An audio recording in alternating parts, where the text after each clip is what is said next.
Hola, soy Celina María Herrera Fernández del grupo 602 y voy a explicar las políticas económicas vistas en el último bloque de economía. Eh, bueno, como introducción vamos a explicar las distintas políticas económicas para entender su funcionamiento a nivel nacional e internacional, reflexionando sobre consecuencias de las diferentes decisiones de un gobierno en esa materia, tomando en cuenta que, que estas políticas económicas son utilizadas por el Estado dependiendo de la situación en que se encuentra en cada país, dependiendo de las necesidades, y así es como se pueden utilizar para lograr los objetivos pues, que se tienen de la misma índole. Bueno, empezamos con el modelo económico keynesiano y monetarista. Voy a hacer esto lo más rápido que pueda.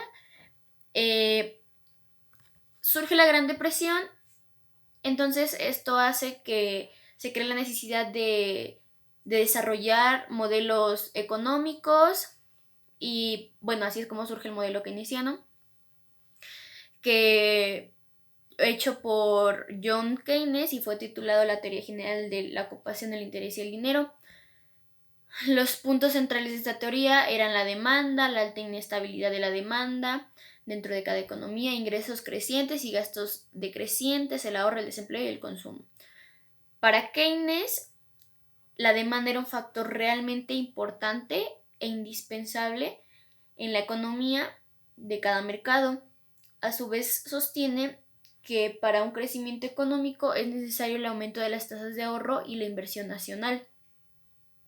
Las teorías de Keynes empezaron a ser un modelo que seguían en varios gobiernos, no solo en Europa, pero lo empezaron a seguir porque vieron que era un modelo que realmente estaba funcionando. Entonces, este modelo se fue expandiendo a diferentes continentes, diferentes países, por su efectividad. Después está la teoría monetarista, que esta esta se centraba en el valor, el trabajo, el dinero, la inestabilidad económica, la inflación, la demanda total del dinero. Y esta teoría también evita la retención monetaria porque es la causa de una crisis económica. Esta teoría del monetarismo surge a partir de la teoría la teoría del conocimiento keynesiano, donde el dinero juega un papel pues bastante importante de la política económica. Esta teoría monetarista aportó un mejor control en la economía, analizando variaciones que existen en la oferta monetaria que influencian grandemente en el producto de un corto plazo y el nivel de precios a largo plazo. Bueno, continuamos con la política fiscal. La política fiscal es un instrumento a disposición del Estado que se utiliza para influir en la asignación y distribución de ingresos, en la estabilización o desestabilización de la economía. El keynesianismo creía que las políticas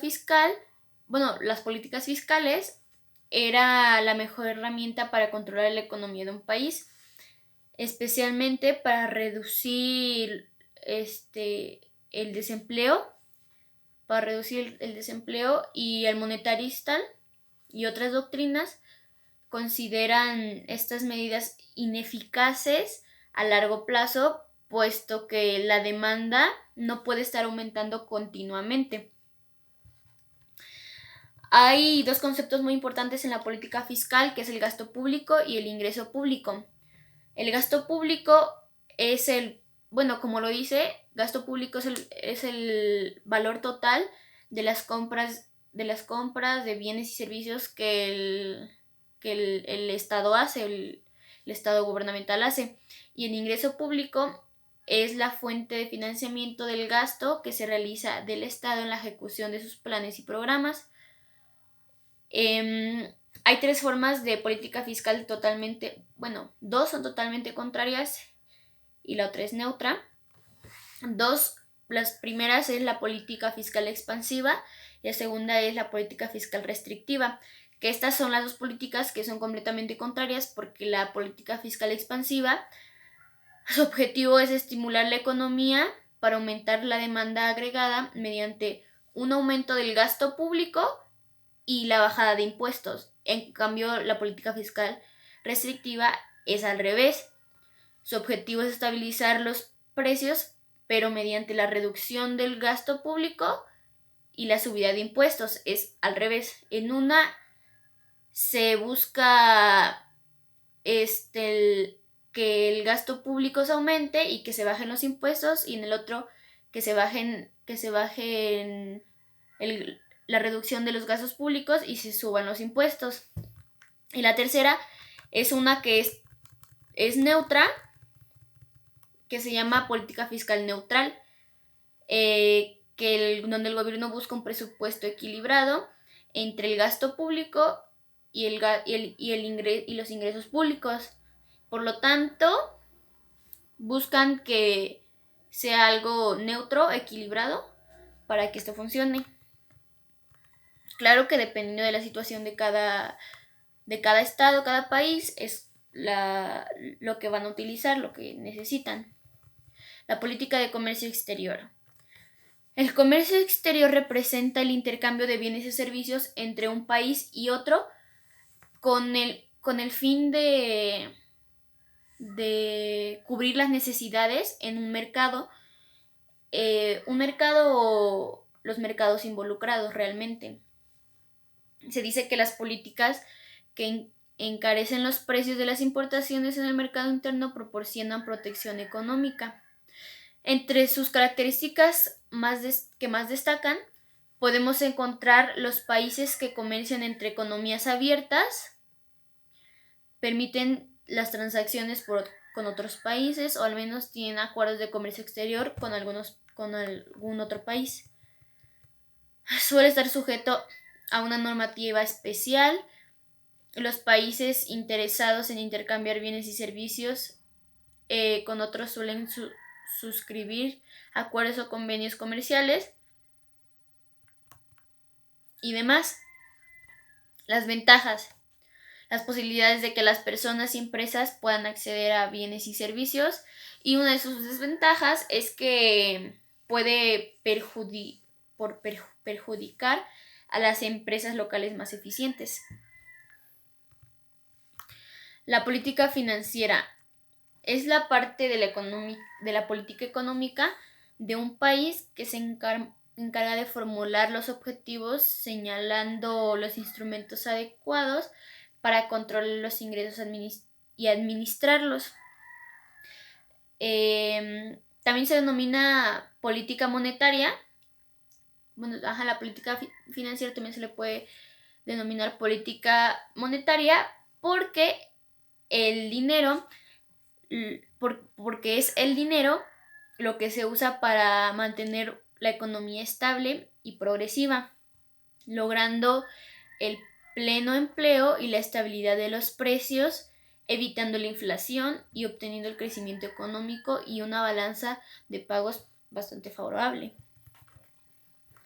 Continuamos con la banca central y deuda externa. Es la autoridad monetaria central de un país responsable de promulgar y hacer cumplir la política monetaria y supervisar el sector de la banca. La banca central se encarga de financiar, de actuar como un medio de financiamiento a un país. En este caso, en nuestro país, México, conocemos la banca central como el Banco de México, abreviada con BDM o Banxico. La contribución de los bancos centrales al desarrollo económico como órganos de políticas monetarias e intermediarios en el ámbito financiero sobre el sector público y el privado, que se ha centrado en la influencia que ejercen sobre la formación y disponibilidad del ahorro.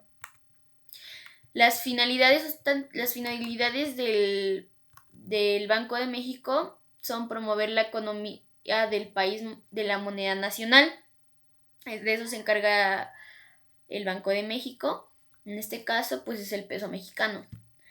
Instrumentar la política monetaria con el objetivo prioritario de procurar la estabilidad del poder adquisitivo de la moneda nacional, es decir, que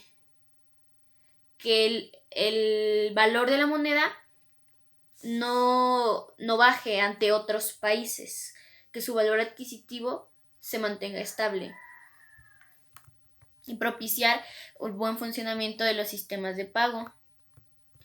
Continuamos con desarrollo y crecimiento. ¿Sí es este el que sigue? Sí, desarrollo y crecimiento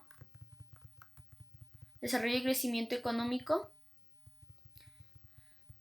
Bueno, el crecimiento económico es un cambio cuantitativo o expansión de la economía de un país según los usos convencionales.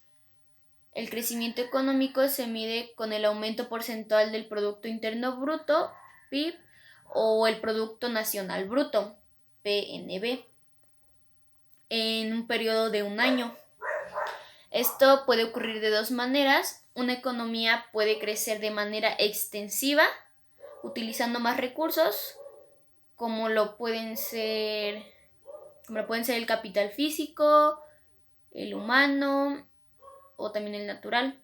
O de la otra manera, que es la manera intensiva, usando la misma cantidad de recursos con mayor eficiencia. De esta manera se podría decir que es una forma más productiva. Cuando el crecimiento económico se produce utilizando más mano de obra, no trae como resultado el aumento del ingreso por habiente. Cuando se logra mediante un uso más productivo de todos los recursos, incluida la mano de obra, trae aparejado un incremento del ingreso por los recursos del habitante y la mejora de un nivel la mejora de un nivel de vida como promedio de la población. El crecimiento económico intensivo es condición del desarrollo económico. Y la palabra desarrollo es cuando, bueno, este es fácil de entender, enlazado con el crecimiento económico. Para que un país pueda desarrollarse, tiene que existir un crecimiento económico. Al haber crecimiento económico, un país crece y empieza a desarrollarse más, empieza a abrirse puertas a nuevos mercados y crecer como país, como país en cuestiones económicas. Globalización. Es un fenómeno basado en el aumento continuo de la interconexión entre las diferentes naciones del mundo en el plano económico, político, social y tecnológico. Se habla de globalización cuando se integran los mercados financieros, se internacionalizan las estrategias corporativas, la tecnología, la investigación y el desarrollo económico. Se transforman los patrones de consumo, creándose así mercados mundiales para ciertos productos. Se internacionalizan los sistemas regulatorios, dando origen a verdaderos sistemas globales de política económica. La globalización reúne un conjunto de características que la distinguen de otros procesos.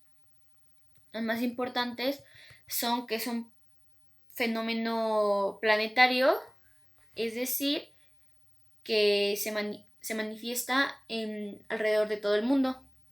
Es universal, pues abarca varios aspectos de la vida cotidiana, de la vida individual y de la vida social de las personas. Es desigual y asimétrica porque repercute de diferentes maneras según el nivel de desarrollo de cada país y su cuota de participación en el poder mundial. Es impredecible Es decir, que sus resultados no pueden ser anticipados, no los puedes ver, no puedes ver los resultados que vas a obtener. Depende de la conectividad y las telecomunicaciones. Supone la reorganización espacial de la producción, conforma un modelo financiero mundial. Bloques comerciales. Un bloque comercial es un grupo de países que han reducido o eliminado las barreras comerciales para sus participantes.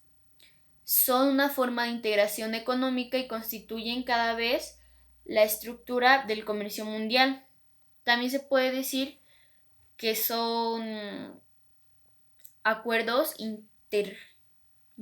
intergubernamentales, intergubernamentales que tienen como propósito brindar beneficios económicos a sus miembros mediante la reducción de los obstáculos al comercio. Para formar un bloque comercial, los países celebran tratados internacionales.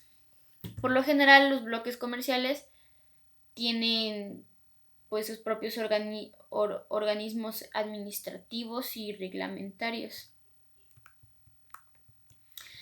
Entre los bloques comerciales ampliamente conocidos están la Unión Europea y también el Tratado de Libre Comercio, Telecan, Tratado de Libre Comercio de América del Norte, Telecan, y la Unión Africana.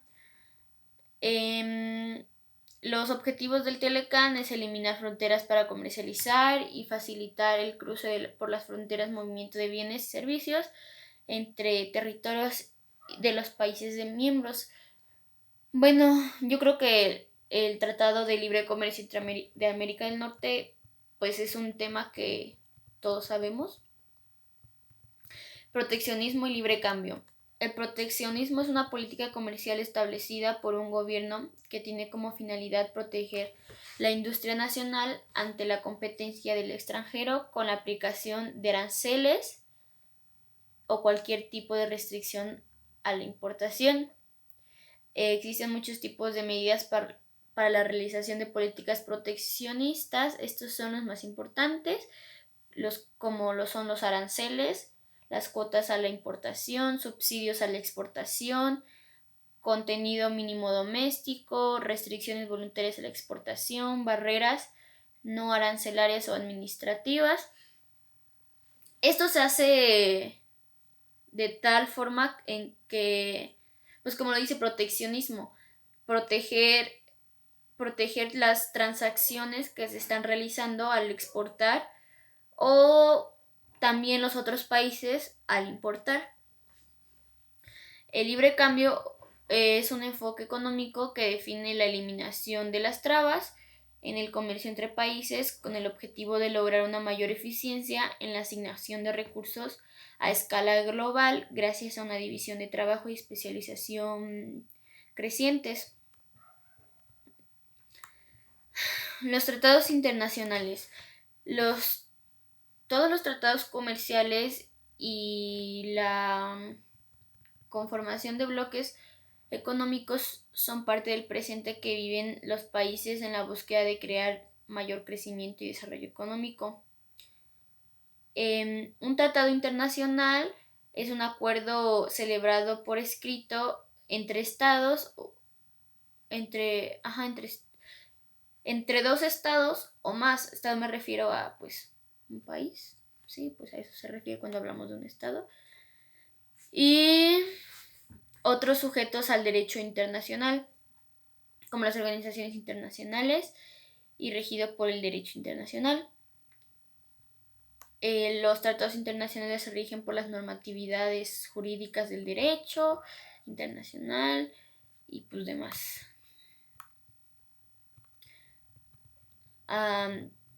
Bueno, llegando al final podemos tener como conclusión que cuál es la importancia de conocer las políticas económicas.